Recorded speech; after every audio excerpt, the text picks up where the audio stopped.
Private హెచ్ఎఫ్డివి యువతకి మహిళలకు priority ఇస్తున్నారు. రీసెంట్గా జైనింగ్స్ చూస్తే మాత్రం మీ పార్టీలో మాజీ ఎమ్మెల్యేలకు కావచ్చు, అదేవిధంగా మాజీ మంత్రులకు సంబంధించి కూడా వాళ్ళ జైనింగ్స్ ఇస్తున్నారు. ఇది ఒక క్వశ్చన్. రెండో క్వశ్చన్ వచ్చేసి, మీ టార్గెట్ బీఆర్ఎస్ పార్టీ నెక్స్ట్ వచ్చే ఎన్నికలకు సంబంధించినంత వరకు బీఆర్ఎస్ పార్టీ ఓట్లు దించడానికి మీరు ప్రియారిటీగా ఉంటున్నారా? ఒకటండి, మాకు వచ్చే జాయినింగ్స్లో న్యాచురలీ కొంచెము ఎక్స్ ఎమ్మెల్యేనో ఎక్స్ మినిస్టరో జాయిన్ అయితే మీరు ఎక్కువ వేస్తారు కదా. మామూలుగా కొత్తగా వచ్చే వాళ్ళని వేయరు కదా మీరు. వేలాది మంది, అంటే మరీ నేను ఎన్ని కండువాలు కప్పినని చెప్తే బాగుండదు, కానీ ఈ గత 1 ఇయర్గా వేలాది మంది జాగృతిలో జాయిన్ అయినారు. వాళ్ళు తెలంగాణ రక్షణ సేనలో భాగమవుతూ ఉన్నారు.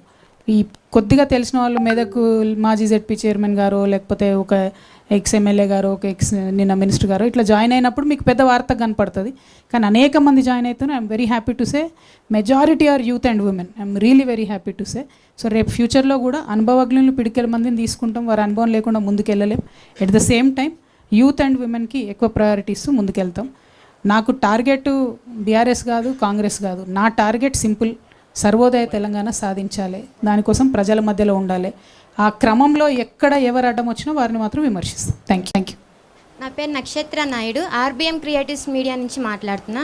సో మీరు ఎక్కడ కూడా స్పోర్ట్స్ గురించి మాట్లాడలేదు, అంటే స్పోర్ట్స్ గురించి పట్టించుకోరా. అసలు అవినీతిపై యుద్ధం చేస్తానన్నారు. స్పోర్ట్స్లో అవినీతి తెలుసా అని అడుగుతున్నాను. థ్యాంక్ యూ అమ్మా. Sports is really very important.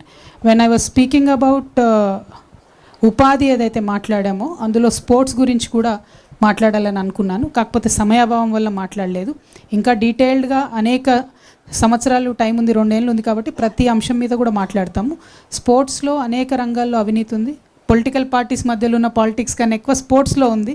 కాబట్టి దాన్ని కూడా మనం కర్టైల్ చేయాల్సిన అవసరం ఉంది. అన్నిటికన్నా ఎక్కువ ఈ దేశంలో ఒక స్పోర్ట్స్ పాలసీ కానీ యూత్ పాలసీ కానీ లేదు.